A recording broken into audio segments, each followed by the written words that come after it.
So honestly, I'm always seeing videos about girl trips, and they always specifically go to Miami, and they always say when they come back home they're no longer friends.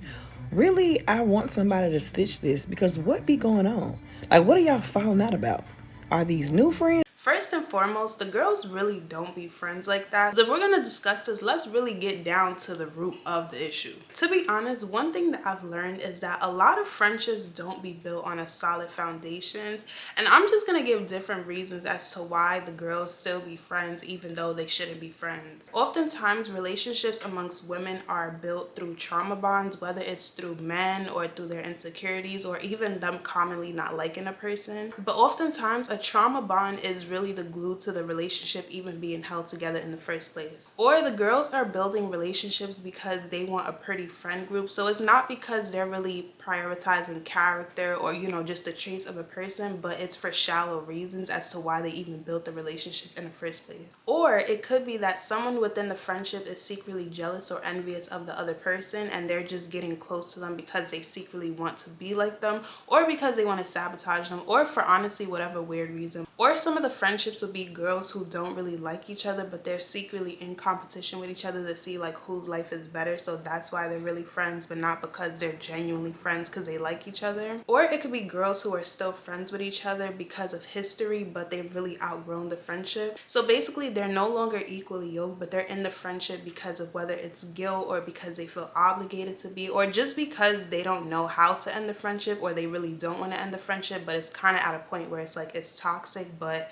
no one is really making that move, so they're just staying in the friendship. Or it'd be girls who have once beefed with each other or they fought each other before, but they're still friends. And this one, I'm not gonna lie, I can't really wrap my head around, but I've had a friend who once told me that because me and her never fought, but she's fought her other friends, she doesn't really consider our friendship to be a real friendship because we've never fought. And I was just like, what type of toxic, like, I've never heard that before. Like, if anything, I would think, okay, your friendship with the other girls are toxic and we have a healthier relationship. But her mind didn't process things that way, because I never fought. And first of all, I've never even gotten in a fight, like a serious fight. But it's also like I've never fought any of my friends or even thought to fight a friend. Like, my thing, actually, I'm lying. It was one person. My thing is, for me to want to fight you, I've only ever wanted to fight two people in my life. I'm such a calm person, but you have to really get me to a certain point to where I want to put my hands on you. So for me, it's like, how do you just comfortably want to put your hands on your friend and you think that's okay? Like, to me, that's not normal. So like I said, the girls be fighting each other, but they still be friends. And I just don't get it, because I just feel like if y'all could even get to a point of putting hands on each other where y'all want to like beat each other down, then I don't think y'all should be friends anymore. Because for me, that's like a relationship. Once that boundary is even crossed, and that's a boundary that I don't even play with, like once that boundary is crossed, then to me the relationship is done. So I don't be understanding how the girls be putting hands on each other and they're still friends. So that's another one. So that list right there is already the initial quality check. So before y'all even thought about leaving the state or the country together, y'all already had cracks in y'all foundation. Then for phase two is the dynamic of these friendships when y'all are at home. So now we're gonna go over the list of different dynamics of red flags of people that you should cross off of your going on vacation list with in the first place. So the first category is the friend that is irresponsible with money. And that can look like the friend who, when y'all always go out, you always have to put the tab on your card, but all of a sudden when it's time to pay, they always have banking issues, or now the app is tweaking. Don't go on a trip with that friend, because it's always going to be something. And this one is simple. If you have a homegirl who's always broke, you shouldn't even be considering her to go on a trip with in the first place. Like, that should be a non-negotiable. So I don't even understand how y'all even be finding yourselves in these type of situations. Then this is the friend who may have money, but she's very irresponsible with the way she spends. So it's like her priorities are all wrong, and that's a red flag. Then another one is a friend who is always asking you to borrow money. That's a red flag in itself. But the worst part is she always tries to find a way to not pay you back, or always has amnesia when it's time to pay you back. For one, like, you should learn from just patterns. When a person is even moving like that, you should know, like, all right, I'm not giving you money no more. Like, one time, two time, you learn your lesson, but like after that, you gotta really pick up on the patterns. Like, don't give that girl no money because she's not planning on paying you back. If you have a friend who's always asking you to borrow money, but they want to go on a trip with you, I personally wouldn't do it, because it's like, I don't want to be your safety net if we do happen to go on this trip. You get what I'm saying? Then another friend type is the girl who you go out with and she knows she can't afford things, but she still decides to get it because in her mind, she knows that even when she does get it, you're gonna cover her on the part that she's short in. And y'all really have to be careful with entitled friends like these because she knows that you're the nice friend who's going to show up for her when she's short, and that's not okay. And it's different if like a friend tells you, all right, I don't have it ahead of time, and you invite them and still tell them like, you know, I got you because you want them to be there. That's different. But I'm talking about a friend who she knows she don't have it, she don't say nothing, she still goes along with the whole activities, and then once it's time to pay, she's now, oh, I don't have it. Like, you knew you didn't have it from the beginning to even cover the cost, yet you still decided to indulge in that thing. So you really have to be careful with people like that because they will use your kindness as a weakness and take advantage of you. Then the second group is the friends who don't know how to behave in the States. And this can look like the friends who don't know their limits and they get sloppy lit, and now they're a liability because now they're damn near scaring everybody for the night, and now they're ruining people's nights because people got to take care of them, or they're just putting people in compromising situations. So that's a red flag. Then it's the friend that's always on 10. Like, they will find themselves arguing with both men and women. Like, they don't know how to keep their calm. Now you find yourself in a compromising situation because they don't know how to keep their calm and they don't know how to control their emotions. And now if we mix the two, the friend who gets an ounce of liquor in them and now they want to fight everybody, like, no ma'am, okay, no ma'am. Or the third group is a super insecure friend who projects onto you, and if they're not feeling good, then they want to make everybody else feel how they feel. So this one's kind of tricky because this could look like the friend who's always body shaming herself but then tries to pick you apart or make you feel bad about yourself because she doesn't feel good about herself. So basically it's kind of like her comparing herself to you to make you feel bad about yourself because she's basically making herself feel bad about herself by using you. You get what I'm saying? Or this could be the friend who, if y'all go out and you decide to dress nicely, she takes you dressing up nicely as a dig to her. So it's like she'll try to make you feel bad about looking good because she decided not to put any effort in. They'll end up having an attitude with you and kill the vibe, saying things like, oh, you trying to look better than me, or oh, you always doing too much. And it's like, I don't know about y'all, but I dress up for myself. Like, when you look good, you feel good. And I just don't understand how another person will take you taking care of yourself as an attack on them. That's not your burden to carry. Like, you showing up in a way that you want to show up should not affect another person. And if it does, then that's something for them to handle. That's not for you to then downplay yourself. And if I'm going on vacation, trust and believe I am planning my outfits because I'm trying to take pictures. You want to look nice, you want to feel good. So it's like, if my friends say they're gonna dress up, I'm gonna take the opportunity to really do my thing because it's like, well, thank you. I have another person that's trying to match my energy, not feel threatened by it. You get what I'm saying? Then the fourth group is the friends who don't really be liking each other, especially in them large friend groups. I'm telling y'all, them be the fakest. And I'm not saying all large friend groups, but a lot of large friend groups really don't be how people be thinking they are. Like, from the outside, it might be looking good, but like when you really get on the inside, or when you know people in those friend groups, you'll realize like it's not as peaches and cream as they try to make it appear to be on the outside. So one thing that I've noticed within the large friendship groups are that there's always those few girls who are talking bad about each other. So say for example, if someone in the friend group has issues with another person in the friend group, but instead of them going to that person directly to discuss the issues that they have, they'll go talk to someone else in the friend group and confide in them. For some situations, it could be because they just want advice on how to go about the situation, or to see if they're like bugging or if they're overthinking.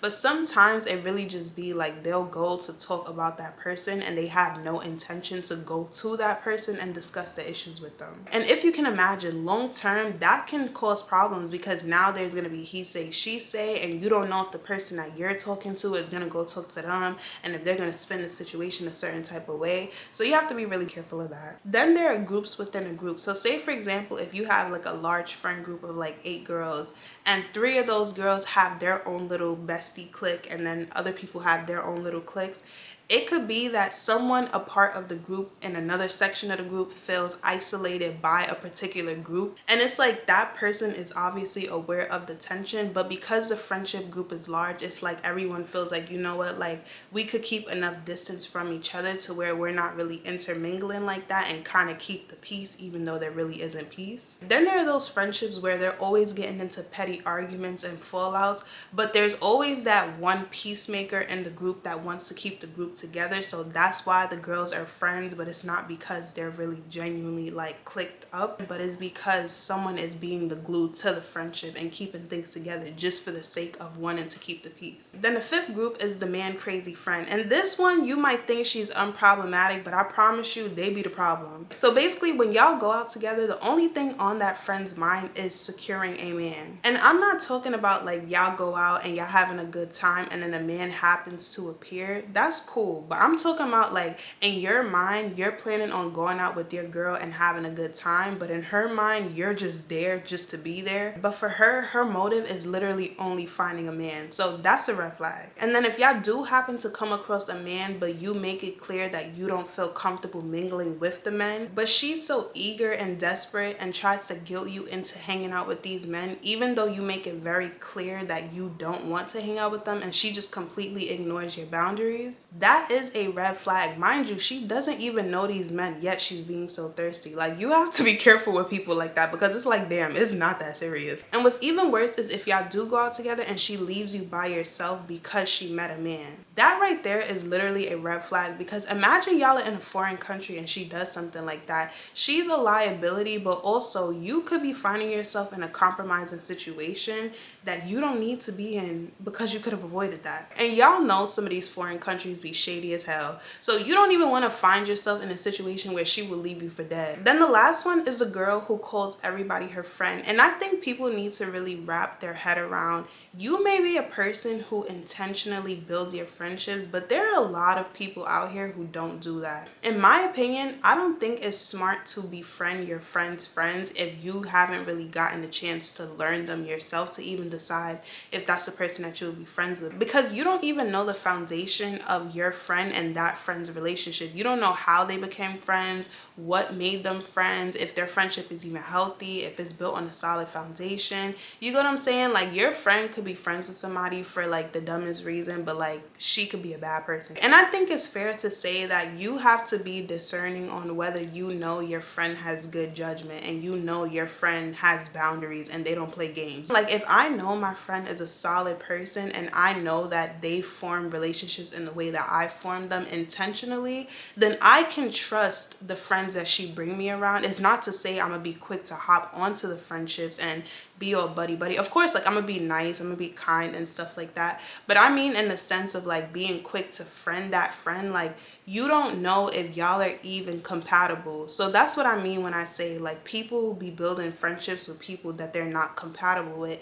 I look at friendships how I look at relationships. Like, everybody that you come across is not meant to be your friend or for you to be in a relationship with. Some people, it may just be acquaintances, and some people y'all could really build a solid relationship with. Like, it takes for you to experience a person for you to really even know if there's a possibility of that. But just to say that you met a person and you automatically like, oh, friend, like, I just don't think that's smart, because I always say, like, I don't want to build a relationship with somebody and then realize that I'm trapped in a situation with a person that's like not really there in the head, you get what I'm saying? Or like they just not the best type of person. So I feel like it's better to be safe than sorry. You know, take your time with building relationships and allow things to organically grow, but don't just be quick to call somebody your friend just because they around you, you know? And one thing that I've noticed with a lot of these failed girls trips is the girls be mixing and matching friend groups that they ain't got no business mixing and matching.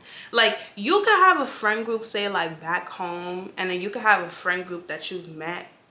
Sometimes those friendship groups just don't mix, because one is like the older version of you, one is the newer version of you. And I realize that when the girls be bringing them together, there's this clash, whether it's like the old friendships or the new friendships being jealous of the other friendship group because it's like they're jealous of the connection that you guys have. And you can't really control that because it's like in your mind, like, oh, both of you guys are my friends, but it's like you don't know how they're gonna feel about each other. Because I notice the girls be possessive as well, you know. You have to be really mindful of the friendship groups that you mix in. Like, are their characters the same? Are their mannerisms the same? Do they, you know, like operate the same way? And just so many different factors. It's like mixing oil and water. You have to know what mixes and what doesn't mix, because then you're gonna find yourself stuck in the middle of your two friend groups. And it's like you yourself can vibe with this friend group when you're with them, and you can vibe with this friend group when you're with them, but sometimes when you mix them together, it's just not gonna mix. So it's like, don't even bother mixing friend groups. And this is honestly one of the major things that I've been noticing with these girl trips. The girls be searching in the dark alleyways for people to add onto their roster because they want to cut the cost of the trip. So basically, like the hotel cost or the travel cost, they are finding people to add onto the list just to make the cost per person cheaper, which is where a lot of the problems stem from, because y'all are just grabbing random people together and then trying to form a trip, and it's like you don't know if people are going to mix together. Or it could also be this common thing of, you know, y'all plan stuff, people start flaking last minute, so now because you still want to go on the trip and you still want to keep the cost effective, you're now trying to find people to fill the slots. But it's like, again, you don't know who you're mixing together. Of course, if you're thinking about it and people know each other and you know, like, okay, this person's energy will mix with this person's energy, then that's fine. But if you're just trying to find random people to go on the trip because you want to keep the cost at the cost, you're gonna find yourself in problems. It's either y'all work with the people who are already there and y'all just have to pay a higher bill, or y'all just decide to cancel the trip, you know. But like, don't force things, because that's one thing that's so common with the girls trips. Y'all are putting people together who don't blend together, and then y'all are confused as to why the girls trips are ending. And then also the places that y'all are going and the type of behavior that y'all are trying to do on these trips. I'm not saying, listen, go and have fun, right? But I feel like there's different types of trips that create different types of environments and vibes. I hope y'all get what I'm saying. And I feel like Miami, the type of vibe that the girls be trying to go for in Miami, you know, going, getting lit, just that setting itself curates chaos, in my opinion. If we're talking about Miami specifically, like all the variables that go into Miami trips tend to curate chaos, versus if y'all were deciding to say go somewhere where y'all are just going to, you know, do little cute activities and stuff like that. But it's like with Miami, y'all got liquor involved, y'all got men involved, y'all got other crazy chaos going on. It's going to create that environment for chaos. And it's so important that people also understand that the bigger your group when you're going on these trips, so the more people, the more opinions, the more variables, and the more there is going to be a lack of unity, because there's so many different variables coming into play and people deciding what they want to do, where they want to go, where they want to stay. And when y'all are going on these trips, it's so important that you guys are coming into agreement before y'all even book things. Like before y'all even leave the States, make sure that there's a solid understanding to some extent. I'm not saying everything needs to be 100% planned. Like some things could be impromptu, right? But some common things that I feel like y'all need to at least be in agreement with as a collective is whether it's an activity filled trip, whether it's a trip where y'all are just going to just relax, because a lot of people are going on vacation because they're burnt out, you know. So not everyone is going on vacation because they want to go and explore and be adventurous. Some people do want to go on vacation because they just want to relax and just enjoy themselves and just be calm. Or some people want to do a mix of both, but y'all should at least have an understanding of what y'all want to do so that there's no confusion when y'all get there, because I've noticed that be a lot of the issue as well. So it's like if y'all are going with different expectations, then y'all are bound to clash, you know. Then another thing is, I feel like y'all need to have a sense of each other's budget. And I'm not saying y'all need to sit down and talk about like, oh, this is how much I want to spend I mean, if you can, then cool. But it's like one person can't be ready to ball and another person is penny pinching at the same time. Like, y'all are not in agreement. So basically, like, one person can't be wanting to go on a yacht and do expensive excursions while another person just wants to stay on the beach. That's not gonna work. Or one person can't want to do fine dining, go to steakhouses and sushi, while another person wants to do fast food and go to McDonald's and get street tacos. That's not gonna work. Or one person can't be ready to get their own section and just do things independently while another person can only afford being invited into a section. It's just not gonna work. Because let's say if that friend who does want to get the section and they don't want to wait on nobody to get the section, but you can't afford it, now they're the ones that have to put in for the cost of the entire section, and they might feel like, damn, well, I'm the one that had to put everything in and you didn't chip in anything. So it's like, y'all don't want to find yourselves in positions like that. So just avoid it. So I say all of that to say, if you do not have the financial means, do not go on the trip. If you are waiting for your check to clear on the trip, do not go on the trip. If you have just enough for the trip, but you know you'll be broke when you get back, do not go on the trip. Be responsible and prioritize your livelihood. Don't be the person who goes and spend their last on a trip, but when you get back home, you can't put food in your fridge. Like, to me, that's just irresponsible. Make sure you're good when you go on vacation and for when you get back, and that you're able to get back on your feet. But don't just go and come back home dry and you don't have nothing to your name. That just don't make no sense. And if you're broke and your friends say they got you, do not go on that trip. It's different if you're in the States and y'all about to go out to dinner and you don't have it and your friends say, oh, come, like, I got you. That's one thing. But if y'all are going on a trip, you have to understand that your friend who says that they're going to cover you, in their mind, they might not say that to you, or they may not even know it themselves, but there is a limit that they're willing to spend. Imagine y'all are on a trip and they got to pay for your every meal, your every excursion, the travel. Eventually, they may get to a point where they start to feel strapped on money because now they're covering two people versus just themselves. So now they might not be able to fully get the things that they want to get or experience the things that they want to experience. Like, honestly, I feel like that could only work if that friend has above and beyond enough to pay for you and them and still have money. But then again, you also don't want to be in a position where it's like you have to pay back a tab. You get what I'm saying? So it's like, if you don't have the bread, just don't go. You can catch a trip another time. And you don't want to find yourself in a situation where someone tells you that they got you, and then when y'all get there, they start acting flaky, or they start getting mad at you because it's like, oh, why you don't have nothing? But it's like, you told me to come, so why you even getting mad? So it's like, yeah, sometimes people might offer you something, but not every time is it meant for you to take up on the offer, because sometimes people be having strings attached to the things that they have offered to you, but it's like they won't tell you that, and sometimes they don't even know that. But a lot of times people be having strings attached to the things that they do give. So if I were you, I wouldn't even risk going on that trip knowing that you cannot comfortably cover yourself. You get what I'm saying? So just sit it out. And it's like, don't be the friend who has FOMO and you know you can't financially cover yourself, because there are people who will go on the trip knowing that they don't really have the money to go on excursions,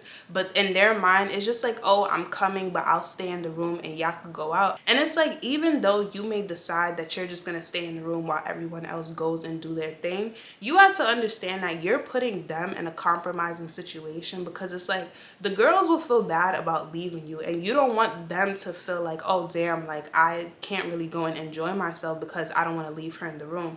That's not fair to them. If they came on a trip and they were ready to spend money, they have every right to go and spend their money. Of course, it's their decision to decide whether they're going to go on their excursions or whether they're going to stay back in the room with you. But you have to also look at it from the perspective of, sometimes people will not feel like a good friend for leaving you behind knowing that you can't do things with them.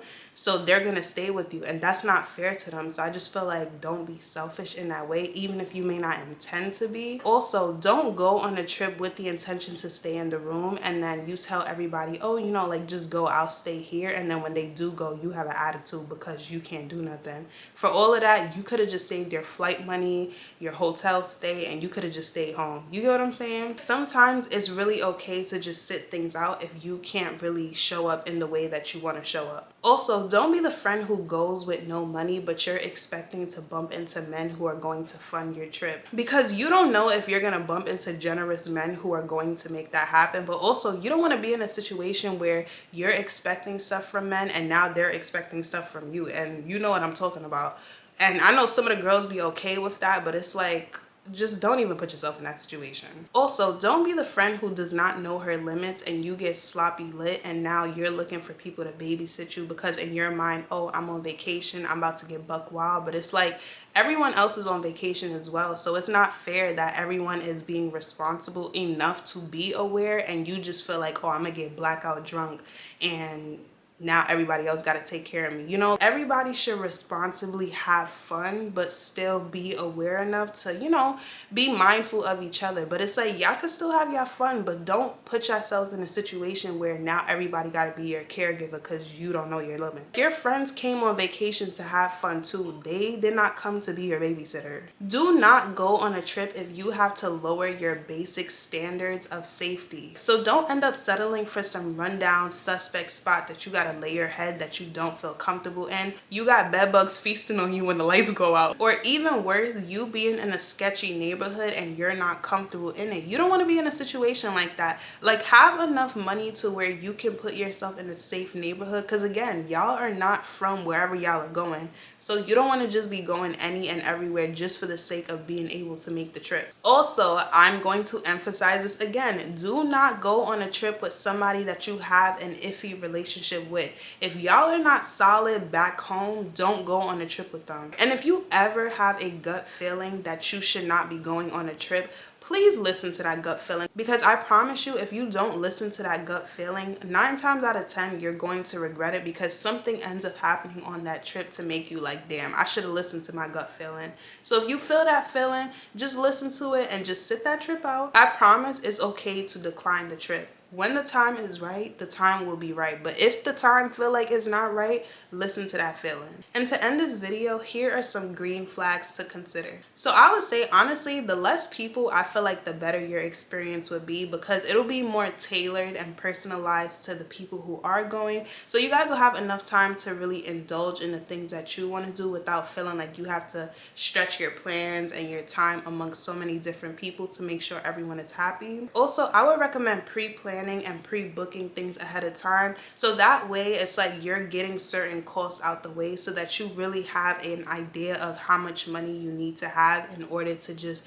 enjoy the rest of your time, which is typically like covering food, travel, and you know, like the little things. But you already got the main things out the way, so you don't have to worry about budgeting so much, or you know how to budget for everything else. And also, please always include emergency funds into your budget, even if you may not end up using it, but you never know. You don't want to be in a foreign spot or just anywhere and you end up coming across a fee that you did not expect to have to pay, but you have to pay it. You know, whether you guys accidentally miss your flight back home, or just whatever mode of transportation you take, or say if your hotel charges you something, or if you guys end up happening to go to the hospital, you know, like, you just never really know what type of fees that you may come across. So it's always better to be safe than sorry, and just always have extra aside, so that way you have a safety blanket in case you do need it. So basically, always have more than enough money than you plan to spend, so that way you just feel secured and you don't feel burdened by feeling like you might need something and you're not able to get it. And last but not least, I personally would always recommend to always travel with mature people that you trust and they've shown you time and time again that they are responsible people. The last thing you want to do is find yourself somewhere that you are not familiar with people that you can't trust, that you could work with, put your head with to get out of a situation if you guys do happen to get in a situation. Or even knowing that you're with these people, you'll know that there is a less likely chance of you guys even ending up in compromising situations. You get what I'm saying? So I'm gonna just end this video here, because honestly, I'm pretty sure there's a lot more things that can go into just this conversation, but I just wanted to touch on like a lot of different things that I feel like when I hear stories, these are just common things that I feel like I just be picking up on, and I just be like, red flag, red flags. So these are things that I feel like you should consider before going on a girls trip.